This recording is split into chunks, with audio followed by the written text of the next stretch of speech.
This is my aunt here. These are some photos from Kyiv. This is her new home when I was visiting back in December. She recently bought this place. It's very lovely. This is my grandmother with one of their cats. They also have a dog. And this is me and my grandmother in her home in Kyiv when I came to visit as well. And then here's my other grandmother. She lives in downtown Kyiv. She's been in Kyiv her entire life, and she recently traveled to Poland to get out of Ukraine for safety. So I've got a lot of family in Kyiv, Ukraine. My aunt and her two children recently made it to Germany, and they had to leave their father, husband behind.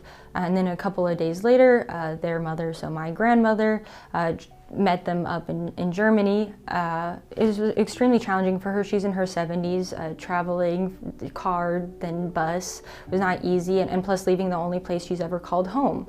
And then my godmother had to make the very difficult decision of leaving Ukraine as well with her 10-year-old daughter, because she had to leave her mother with Alzheimer's, as well as her husband and her son, who's 20. He's never held any kind of like any guns or any machines like that before. So as you can see, leaving Ukraine is not easy, and it comes with a lot of challenges. There's a lot of difficult decisions that everyone has to make in order to keep themselves and their families safe. So I was originally born in Kyiv, Ukraine, but I grew up in the States. I did end up moving back to Ukraine for high school, so I spent 4 full years there, and then I would go back every summer to visit my family. And so when I first moved to Ukraine, it was a really big culture shock for me. You could really sense like the Soviet air around you, whether it comes to the architecture, the mentality, and whatnot. But especially after the revolution happened at Maidan, things started to progress in the right direction. As you know, Ukraine didn't get their independence all that long ago, but they finally kind of found their footing, a solid foundation to start going in the direction that they wanted to. And every year that I would go visit, I would see so much progress from where, like when I first came to Ukraine. And so I'm really sad to see that after all of this time, after all of this hard work, we're gonna kind of end up at ground zero when hopefully all of this ends.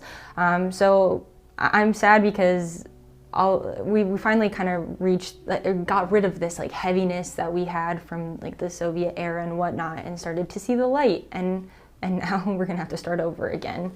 While I did mention that I'm so grateful that the whole world has been talking about this, I'm also afraid that over time, just like anything in the news, it'll end up at the bottom, despite the fact that every single day, so many children, so many just families get broken apart, get displaced, and there's still so many problems that are coming out of this. And I'm afraid that, well, first of all, I have no clue when this is going to end and how it will end. But I think it's important that we still continue to talk about this until, not even after the war, but until long after, because this is a huge part in our history. It's something that will be reflected in how the kids that grow up from it turn out. And so, yeah, I hope we continue to talk about it and continue to donate and do whatever we can to help and assist, because even when all of this is over, we're going to be starting from scratch, and we're going to need all of the support that we can to rebuild and to get Ukraine back on its feet in the direction that they were headed in all this time until February 24th.